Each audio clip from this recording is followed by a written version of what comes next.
Hey everybody, welcome to Haylett RV. My name's Josh the RV Nerd. This is 7,430 pounds. It's an Outback 277 rear living. Looks very, very good. It was very well taken care of by the previous owners. It's a 2-slide rig. What it's giving us here is like a full fifth wheel style bedroom where you have like a full bed slide and full front closet, but we're also getting the big space in the living room of that big super slide back there. But it's only a 2-slide rig, so it's not something that feels too heavy, too intimidating to tote around, but it's also a really good model if you want to kind of just park it somewhere and use it seasonally. It's a really cool sort of in-betweener. You know what else? This would be really cool for snowbird, sunbird camping. It's got enough space to really set up shop and be there for a while, but it's not so big that getting it there is like super scary and intimidating.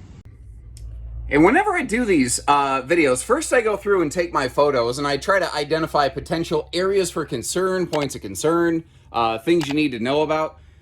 I haven't really found anything too concerning. There's only one spot that is just like minorly questionable, and I noticed it when I was getting in up here, trying to, take some pictures and stuff of all the storage. For the most part, it just looks fine. But if you get the light on it just right, there's one spot right here that maybe, I mean, it's all solid, but maybe there's been just a moment of water exposure in there. But there's nothing above it, nothing below it. I have no idea what might have caused that, unless potentially it was like something around one of the outside speakers or an outside light. But those look fine. It's just entirely possible somebody put some wet dishes up there and they just kind of held the humidity in that cabinet too. I'm not sure. And something else, I've never seen this in a lot of years. There's 2 sets of solid surface sink covers here. I found one of them under the bed, while the other one was sitting in place on the sink. The only thing I can think of that makes any sort of sense to me on that is that somebody took the RV home and said, "Oh, hey man, I didn't get any sink covers," and they were probably still under the bed where they originally shipped from the factory. And then maybe their dealership got them a second set. That's the only guess I have. It's the only thing that makes any sense to me.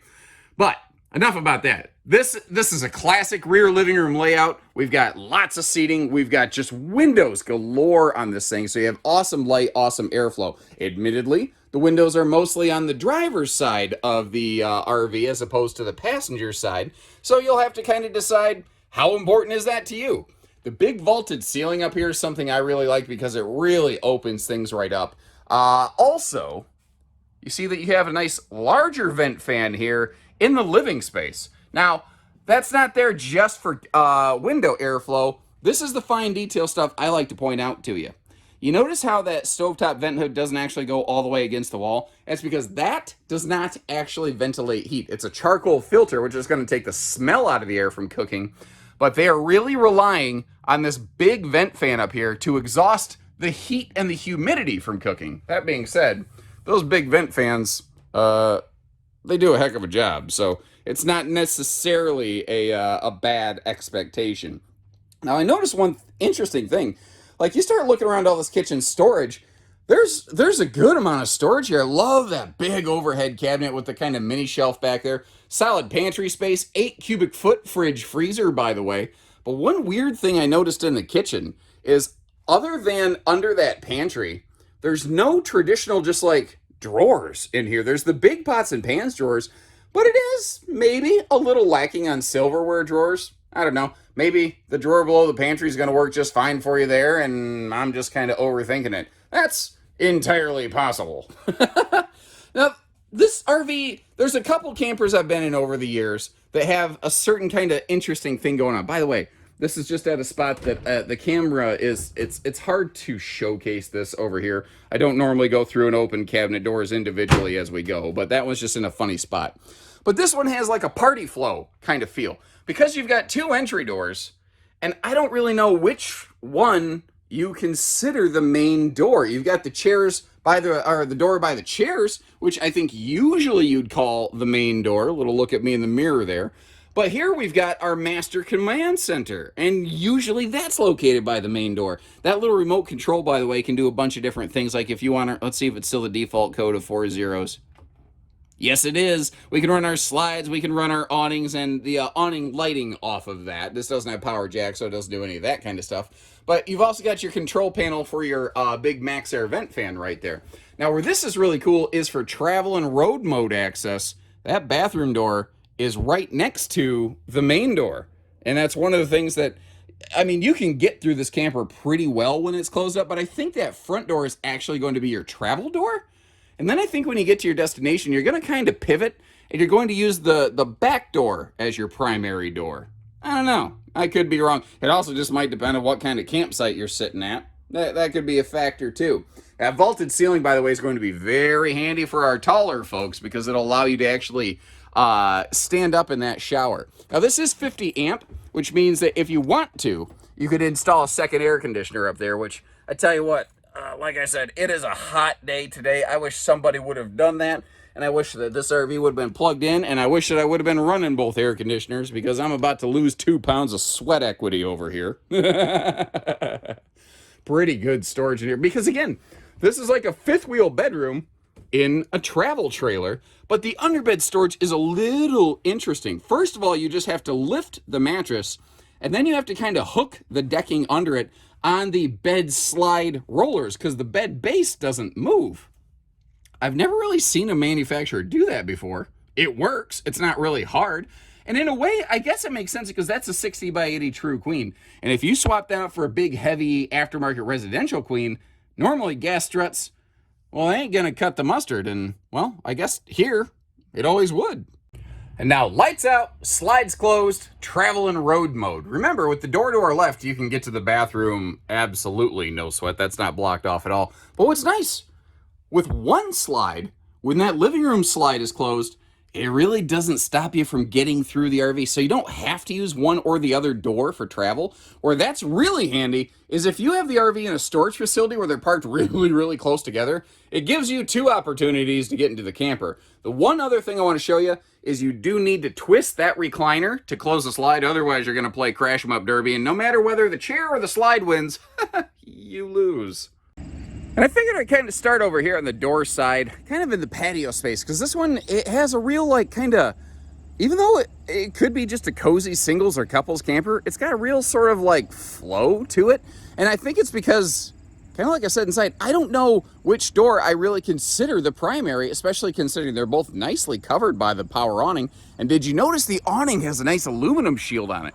If you're not familiar with those things, even when the awning's rolled up, the sun is eating away at the base of the awning. Those shields right there, they help protect it from not just sun exposure, weather exposure, but like rogue tree branches when you're going through your campsite, something like that. They are an extremely handy thing to have on the RV.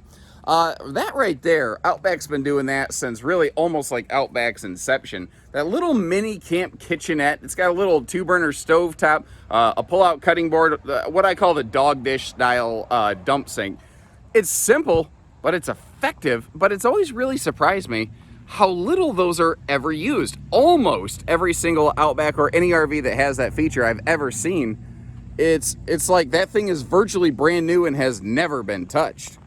I always kind of wondered, why don't people use those more? Just something I would definitely use quite a bit.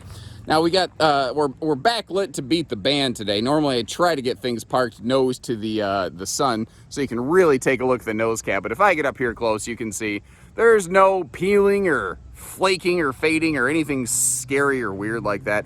I mean, inside and out, the RV looks really phenomenal. You can see the gleam off that skin, those frameless windows. Ooh, she's a looker. They did something very smart here, though. This is something I really like. Coachman's really good about this most of the time, too. They will include and maintain a full pass-through compartment under the front closet.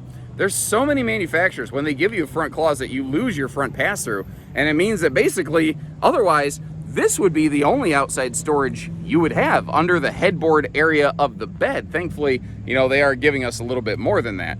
As I back up around here, point out the fact the tires look absolutely phenomenal, and the RV is not old enough for those to have aged off. We'll get you up to the roof in just a minute. A couple things I want to showcase off the back here. First of all, every window opens for airflow. And if you're looking down at the rear stabilizer jacks, you see a couple gray bars down here. This has a set of strong arm stabilizers added to it, which especially, I gotta believe those are for the benefit of the folks in the rear recliners, because as somebody comes and goes, those things right there will take like 99% of the herky-jerky wiggle-jiggle, technical term, out of the RV as people are roaming and flowing and coming and going and whatever else. This whole cutting my caffeine intake thing is going rough. In case someone's wondering, I'm aware they make things like coffee, but the problem is I don't like the taste of coffee, so I've been drinking sodas for years, and the stuff's poison, and I just had to make a choice. And I'm on about day 2 of that 3-day hump. We're gonna get there.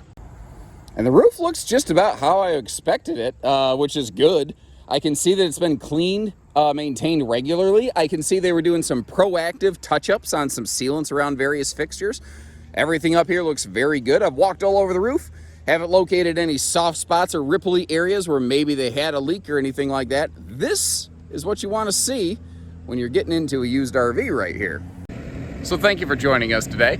We are family owned and operated. When you're ready, we're ready kind of thing. And if this isn't the right one for you, give us a call. Let's see what we can scare up for you. You never know what we have rolling through. So take care, stay safe, have fun, and happy Haylett camping, everyone.